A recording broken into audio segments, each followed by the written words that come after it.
पाठ 19। माता को पत्र।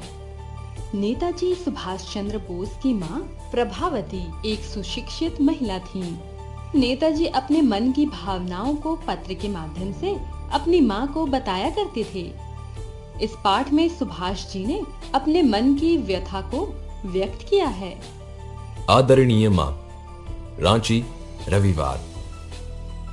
मुझे काफी समय से कलकत्ता के समाचार नहीं मिले हैं। आशा करता हूं कि आप सब स्वस्थ होंगे। मैं समझता हूं कि आपने शायद समयाभाव के कारण पत्र नहीं लिखा है। मेरे दादा की परीक्षा कैसी रही? क्या आपने मेरा पिछला पत्र पढ़ लिया था?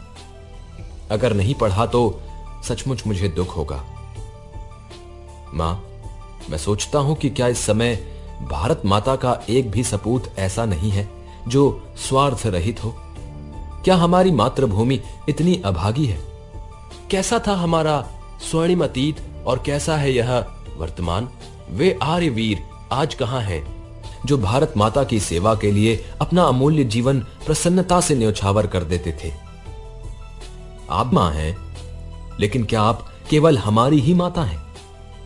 नहीं, आप सभी भारतीयों की मां हैं। और यदि सभी भारतीय आपके पुत्र हैं तो क्या आपके पुत्रों का दुख आपको विचलित नहीं कर देता? क्या कोई भी माता इतनी हृदयहीन हो सकती है? फिर क्या कारण है कि उसके बच्चों की ऐसी दुर्दशा होते हुए भी मां अप्रभावित बनी हुई है? मेरी मां, आपने सभी देशों की यात्रा की है। क्या भारतीयों की वर्तमान दशा को देखकर आपका हृदय रक्त के आंसू नहीं बहाता?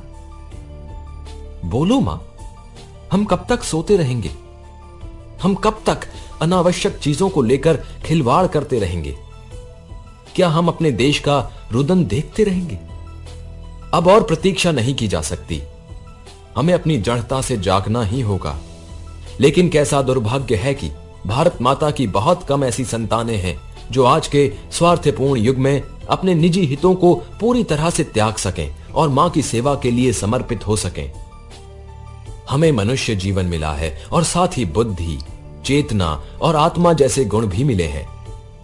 लेकिन इन सब के होते हुए भी यदि हम पशुओं के समान खाने और सोने से संतुष्ट रहें, इंद्रियों के दास बने रहें, केवल अपनी चिंता करें, तो हमारे मनुष्य रूप में जीने की क्या सार्थकता है? क्या वह जीवन जीने योग्य है जो दूसरों की सेवा में समर्पित ना हो? मां, आप जानती हैं मैं आपको यह सब क्यों लिख रहा हूं? आप ही कहें। यह सब बातें मैं किससे करूं? कौन मेरी बात सुनेगा? कौन इन्हें गंभीर मानेगा? जिनका जीवन स्वार्थ से प्रेरित है वो कभी इस प्रकार सोच नहीं सकते, क्योंकि वैसा करने पर उनके स्वार्थ पर आंच आएगी। लेकिन एक मां का जीवन स्वार्थ रहित होता है। अगर कोई मां अपने बच्चे से कहे कि तुम अपने आप से संतुष्ट रहो, तो कोई क्या कह सकता है? परंतु इस प्रकार तो भले आदमियों का टोटा हो जाएगा और भविष्य के बारे में कोई आशा न रह जाएगी। इस स्थिति में पछतावे के सिवा कुछ हाथ न लगेगा। अगर मुझे जीवन में इससे अधिक कुछ नहीं प्राप्त करना है तो मैं जीवित ही क्यों रहूं?